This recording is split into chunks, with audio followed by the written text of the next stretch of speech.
Today I want to talk about rioting, looting, destruction of property in the context of resistance movements. So this is a conversation that's happening all across the country right now. But I think that when we have these discussions, it's important to look at history. So I want to rewind 101 years to the Red Summer.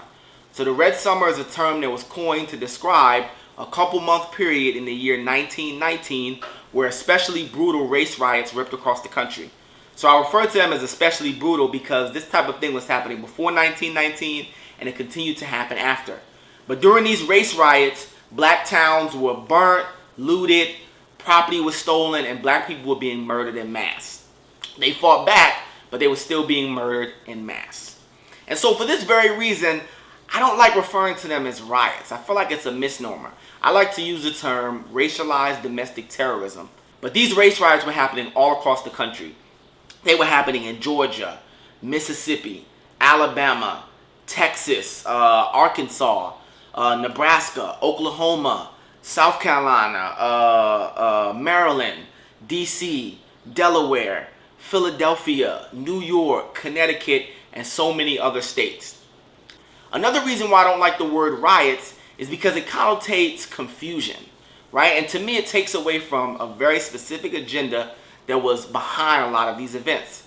And so in order to talk about that agenda, I have to talk a little bit about what was happening at the time. So the year is 1919, World War I has just ended. Black and white soldiers are returning home for the first time. Black soldiers are returning home with a sense of pride because they've just spent time fighting for their country, fighting for freedom. And so they come home ready to build and ready to defend. At the same time, a large amount of black people are starting to migrate from the South to northern cities like Chicago. And when they get to these cities, they're getting jobs, right? So they're being viewed as economic competition. And black people are just building in general.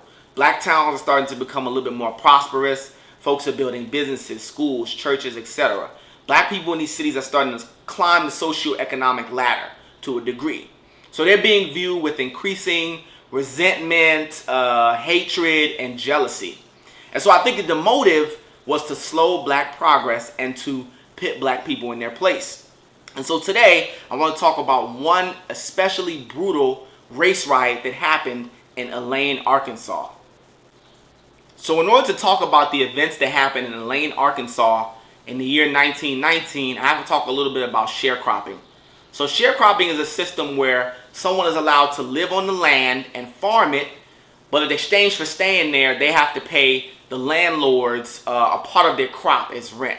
And so after slavery ended, this system of sharecropping was used to keep black people in basically the same conditions that they were in slavery, right? It was used to keep them tied to the land, to keep them in debt, and this was enforced through violence. So if they tried to leave, a lot of times they were killed.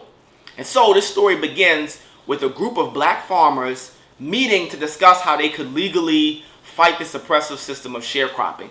And so this meeting sounds benign and harmless enough, but at the time that was a very radical and dangerous thing to do. So anticipating some pushback, they stationed some guards outside of the church that they met. And so the story goes that a car full of white men pulled up and was like, "Hey, what are y'all doing?" An argument went back and forth, shots were fired, and one white man was killed. So this sent the entire city into a frenzy. And so this is an important point here, because in a lot of these race riots, the media was weaponized against black people.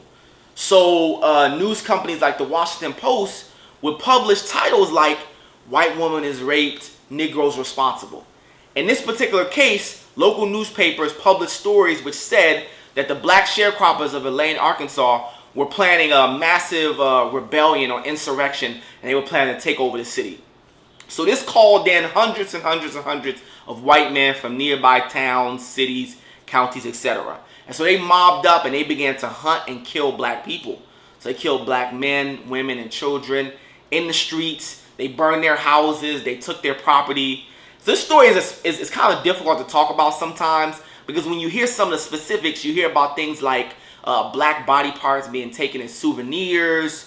You hear stories about black families being pulled off of trains and stabbed and shot and left in the street.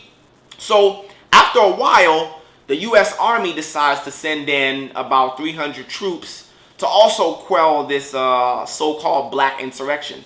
But when the soldiers get there, they see that there is no black rebellion. it's only hundreds and hundreds of armed white men. But what happens in a particular instance is that when the black people who were hiding see the U.S. soldiers, they come out thinking that this is their saving grace. And the soldiers think that this is the insurrection that they've heard about, and so they begin to shoot at a lot of the black people who are coming out of hiding.